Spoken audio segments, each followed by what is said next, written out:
I don't think people buy products anymore. Or, okay, obviously they do, physically. Someone is still buying olive oil and sweatshirts and software subscriptions and all the rest of that good stuff. But I think the thing they're buying emotionally is something else entirely. Like, Fishwife technically sells canned fish, but nobody's emotionally attached to sardines.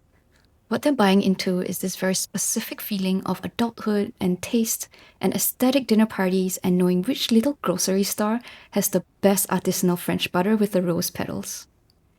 And dedcool isn't really selling perfume either. It's selling the fantasy that your life smells vaguely like a creative director's apartment in LA. Which sounds slightly insane when I say it out loud, but I also think it's true. And not just because I spent $200 on everything dedcool extra milk 4 days ago. Hey, there was a sale. And the weird thing is, I think software has started working the exact same way. I think people used to buy products mostly to improve their lives. Now I think we buy products to help narrate our lives, or even borrow an identity. And I think the internet was the thing to change this completely. Because the internet made everyone into a little bit of an art director. Everyone curates now. We have main character playlists, actually a playlist for every part of the day, curated apartments, outfits, phone screens, cafes, friend groups, Instagram stories, TikToks.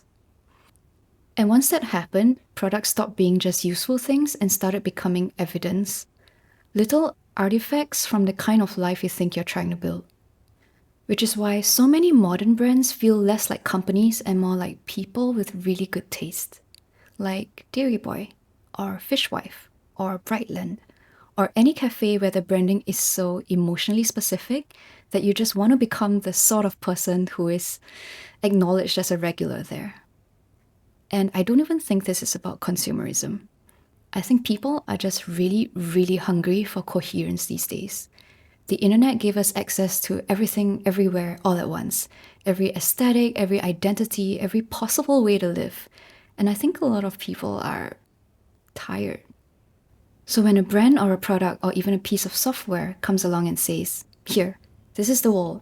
These are the textures and the colors and feelings and people and objects that belong inside of it. It feels safe. Like someone made the template for you and you don't have to decide on a million details in order for it to make sense.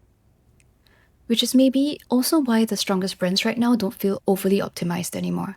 They kind of feel human, slightly raw, slightly opinionated, like someone real is behind them and not a corporate marketing machine. You can feel when something has a point of view and took time and care to think about it and build it out. And I think that's why some products feel strangely personal now.